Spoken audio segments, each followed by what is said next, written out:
afternoon, everyone.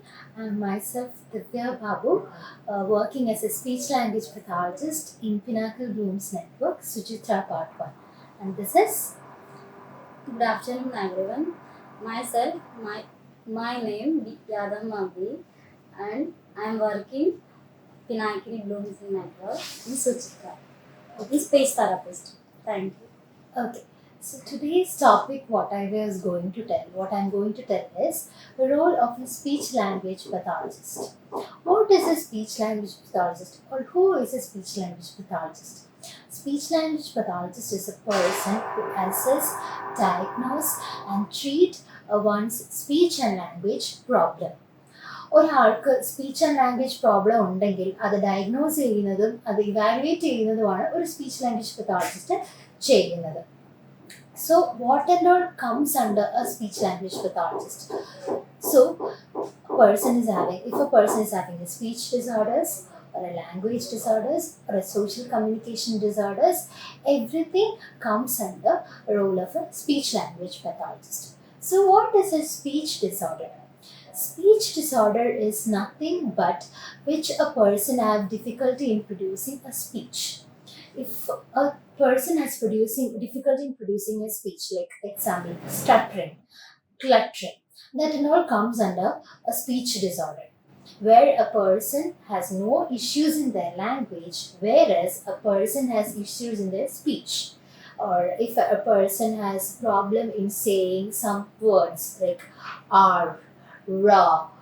What is stuttering means? Stuttering means, example, like my name is Divya. The stuttering person will say, my name is Divya. That comes under stuttering. So, what does a speech language pathologist do in a stuttering?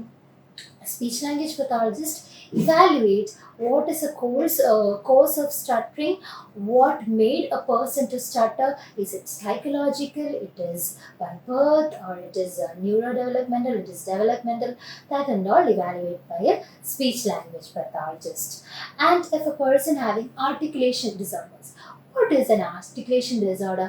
Articulation disorder is a person might have problem in articulating some words. Example, rat.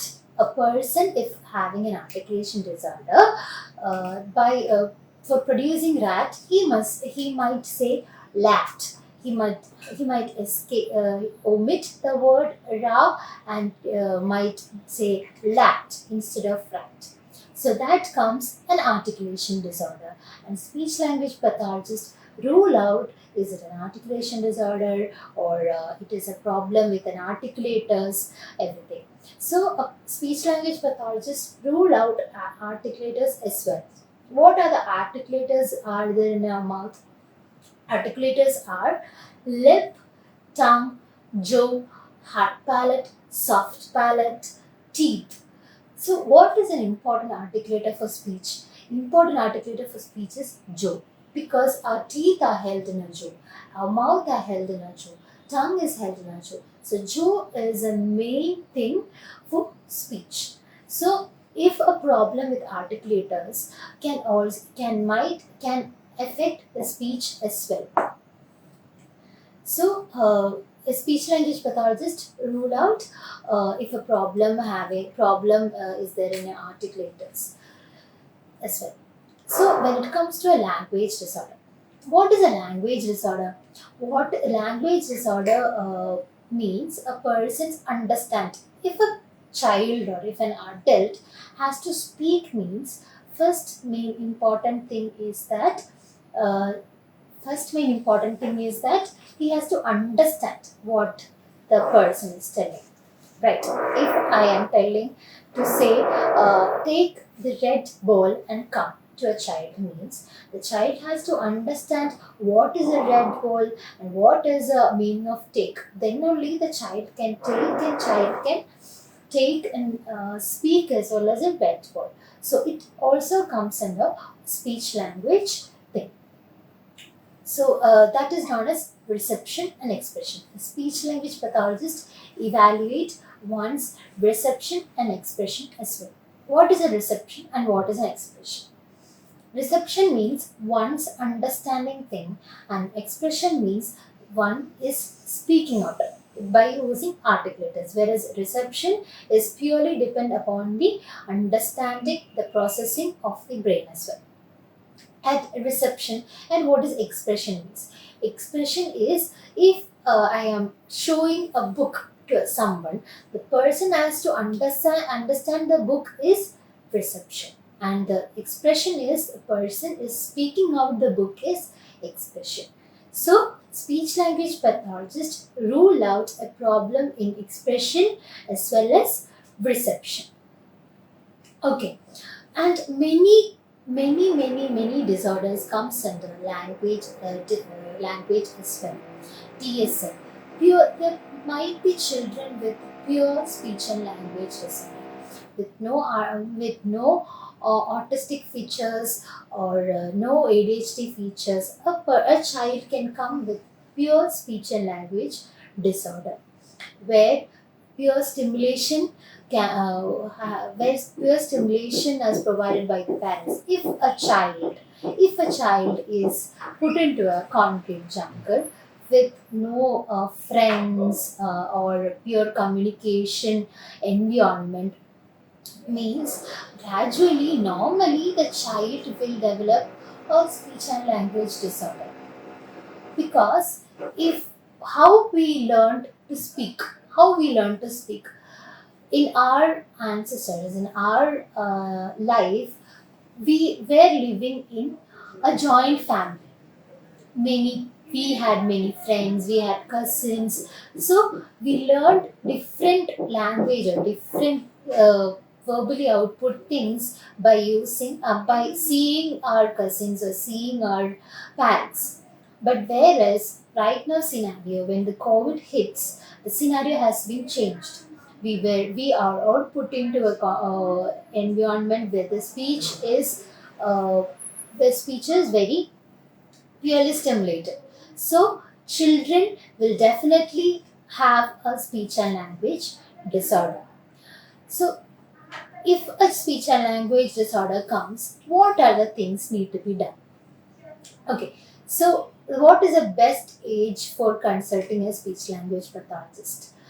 What is the best age means, if you find there are different milestones in speech language pathologist, in speech language pathology. What are the different milestones? As soon as a child is delivered, as soon as a child is born, child started to communicate. It's a first birth cry. That is an important thing. You have to focus on that, because birth cry indicates no problem in respiration and the child communication skills.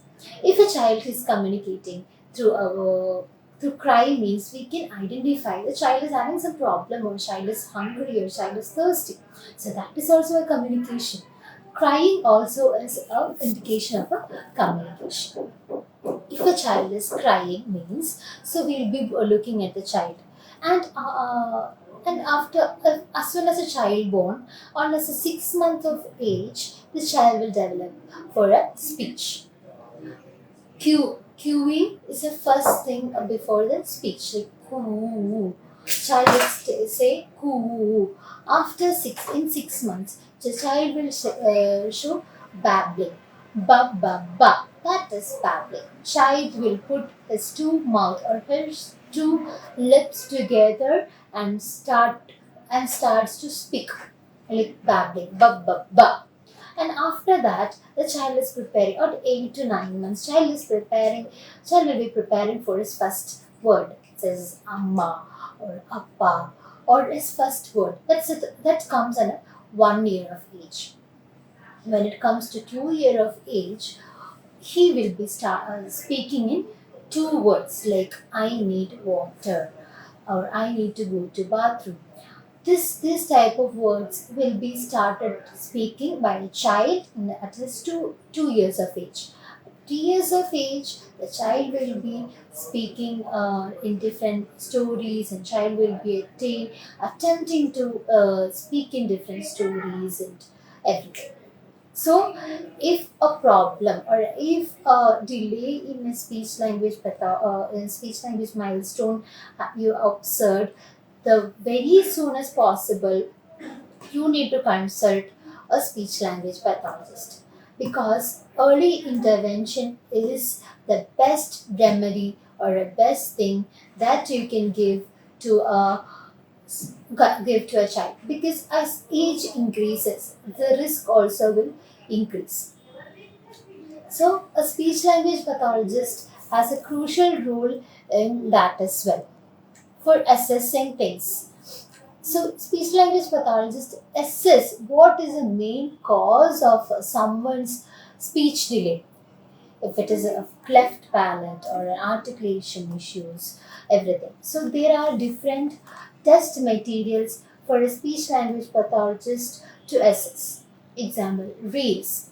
REELS is Receptive Expressive Emergent Language Scale, is to rule out a child's expression and reception level. And there are different materials. If a child having cleft lip and palate, cleft lip and palate means if there is an opening in the mouth or a problem in the palate or a lip, the child's articulation will be delayed and the swallowing will be also delayed. Speech language pathologists do assess a swallowing disorders. So we have a role in a swallowing as well.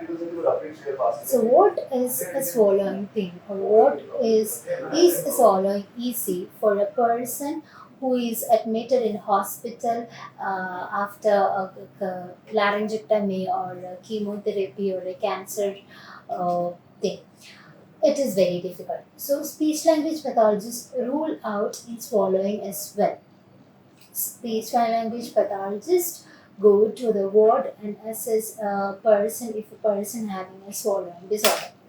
So mainly we do have several instrumental procedures to assess someone's swallowing as well. There are different modes of swallowing like oral, laryngeal, upper esophageal, respiratory things and all comes under swallowing. So, speech language pathologists evaluate the time of swallowing or the time taken a person food to swallow, or the mastification, the joining of the articulators, the chewing of the articulators, role of the tongue for chewing, role of the tongue to make up the bolus, and the swallowing procedures. These are also comes under a speech language pathologist role. Okay, till now we have spoken about children. Speech language pathologists do have a role in adult as well. If a adult had an episode of a stroke, if an adult had an episode of a stroke means after the stroke there can be an issue with their speech. If an adult affect his left brain means there is a chance for developing a speech disorder like aphasia. There are different language problem due to stroke like aphasia, dysarthria, dementia, schizophrenia. These are the adults who are facing speech language problems. When it comes to aphasia, aphasia is something a person, it's a neurogenic disorder. It is a neurogenic language disorder. A person's communication skill is affected. If a person had an ability to speak after his stroke, the person's ability to speak is lost. So, speech language pathologist repairs the problem, repairs the communication skills. So, that comes to another part. When it comes to dementia part, dementia, as we all know what is dementia means. Dementia is nothing but memory loss, also Alzheimer's disease. If a person having an Alzheimer's disease or a dementia might forget his name or might forget his daily routine, might forget his gentle things, so speech language pathologist will do assess what is a person having dementia and assess the problem with arising speech regarding the speech language thing due to a dementia person. And next comes dysarthria. What is a dysarthria means? Dysarthria is nothing but which affects the musculature for speech. Like after stroke, a person might know no problem is his cognition, no problem in his communication skills, but resulting in problem in the musculature of the speech, where the movements of the muscles of the speech is affected. Okay, so it is also a cause for speech disorder. So what we can do or what itself we can do is oromotor massage. Oromotor massage has an important role in speech language pathology because these muscles are important for speaking. These muscles, there are different muscles, zygomator, orbicular oris. There are different varieties of muscles present in our face for speech. So the muscles movements is mandatory for a speech. So it also affects the swallowing as well. So oromotor massage is an important thing for a speech production. Speech language pathologist, we speech language pathologists to assess and to treat in a and we give massage oromotor inside and outside for a developmental of speech. That doesn't mean that massage is an only way to develop a speech. No, that is a stimulation of a speech output. Massage is a stimulation of a speech output where speech can be developed, cannot be developed through a massage, but it is a stimulation. And as as a speech language pathologist, I have came across different misperceptions in the speech language pathology. What are the different perceptions I've came across in speech language pathology is that do you make a person speak or are you using sign language or are you using different techniques or different methods? How are you making a child speak? Are you treating for a deaf and dumb people? No, it is absolutely, it's a big no to people because we we use sign language for only some purpose. We don't actually use sign language unless and until it is required. And we don't actually go for sign language unless and until it is required. And there are misperceptions as well. And another technique is that AAC. If a, if a person cannot speak, if a person cannot orally speak, whereas the cognition is not impaired, and the child, adult, if it is an adult or if it is a child, the or the verbally speaking or verbally output is where it is low or it is limited, we go for AAC. AAC is a different technique. Augmented alternative communication is an alternative method for communication because whereas we can use different techniques or there are different mid, low and high quality techniques for AAC where we can use a simple picture book for communication for example if a child is having severe autism, this child verbally speaking is limited, whereas a child's cognition is functioning perfectly, but the verbal skills are very limited, means we can go for AAC. So AAC is we can give for a simple picture book. Simple picture book can be given, and we can ask them to point his needs, whereas the verbal skills are not required. And some parents comes and say, "Ma'am, please to make us a child speak." Where we're not knowing what is a cause and what is a problem with the child. Some children have lacks attention, eye contact, sitting tolerance, sensory issues and all. Whereas the parent's concern is only purely dependent upon the speech. No, attention, eye contact, sitting tolerance are the prerequisites of the speech. If a speech has to be developed, a child's attention is mandatory, sitting tolerance is mandatory, listening skills is mandatory. That all is mandatory elements for a speech to develop. Okay, so if a child is not having an attention, how will the child understand what we are telling or what we are conveying to the child?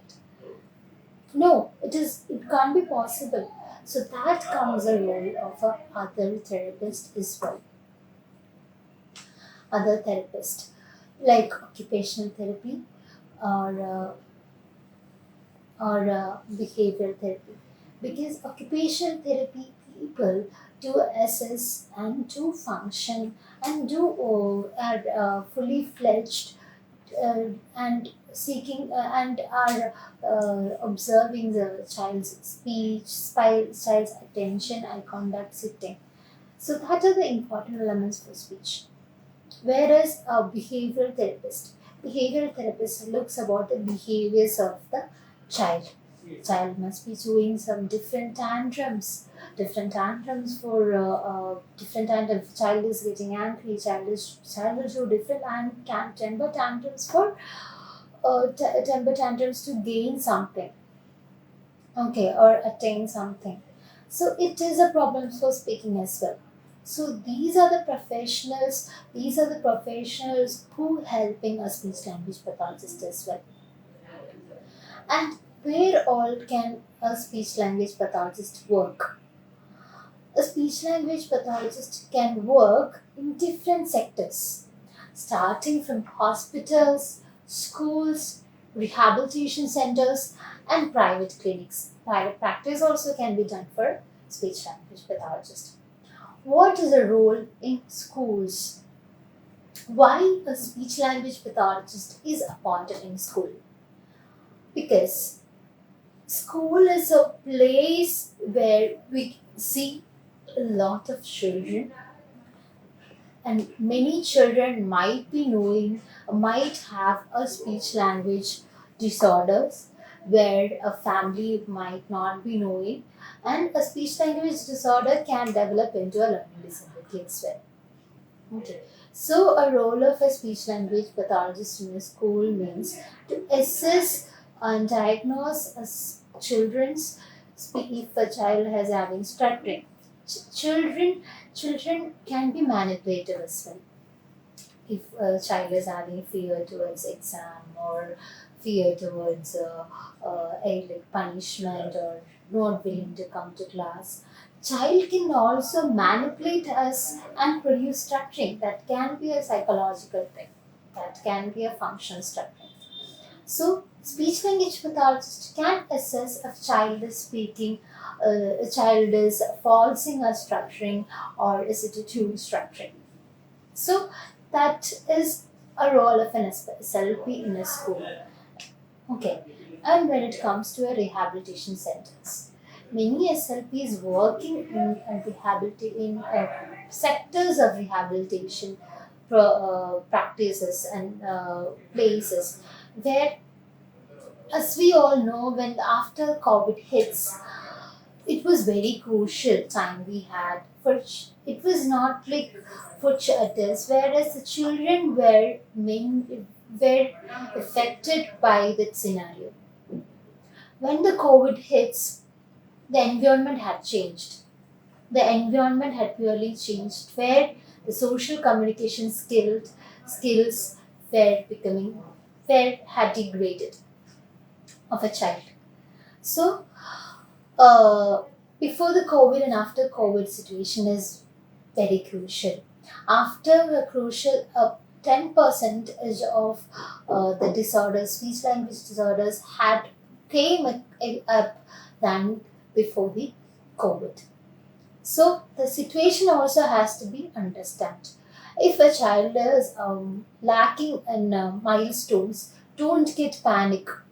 To the parents, I'm saying, don't get panic, because there can be some other reason. Every speech language disorder is not an autism, or not an ADHD, or not another type of disorders. No, it can be of pure speech and language disorder as well. So, what is an important thing you have to focus on is, if a child is developing a speech language disorder, stimulation is an important thing can be done. Okay, so stimulation has a vital role in children or adult. As a speech language pathologist, I am giving a stimulation, or we speech language pathologist gives stimulation to the person or the patients, where we are not providing any medicines, or not neither we are providing any instruments for developing a speech. No, the medicine, the child or the patient is the only medicine for himself. We are providing just a stimulation to encourage them to speak, or to, or to gulp, to develop the speech. Neither we are providing the instrumental things or medicines for speech. There are no medicines available to develop a speech. No. The only thing is that the stimulation we can provide. And the things and the techniques. The techniques and the strategy we are using for different people will be different. Same case is, if two child came to a speech language pathologist with severe autism or a mild to moderate autism level with same behavior issues also, the strategy and the method which we are providing to the children will be different. It will be customized, because the need of the children or the need of the patient will be different. And we set up different goals as well. What are goals? What are goals in speech language pathology? Goals is in the sense, like example, as a football, in a football, we are setting up a goal. Likewise, in speech language pathology also we do have goals. Like if a child has to speak his name, that is also a goal. That is also a goal set up by the clinician or the speech language pathologist. And we will take that goal and we'll do according to that. We'll perform the activity, or we'll develop the activities according to the goal we are setting up. There are different techniques and different techniques to develop a speech as well. So modeling, prompting, cueing, there are different techniques for developing a speech or a language. Okay, so these are the things can be done, and parents do play, or caretakers of the patients do play a vital role in as well, because for the session won't be enough, or the only some time is not enough for a speech to develop. It is a long process. So everyone who is looking after a patient with a speech language pathologist, a person with a speech language disorder, has to take a responsibility and stimulate as you can. So thank you. All the best from Pinnacle Blooms Network. Thank you.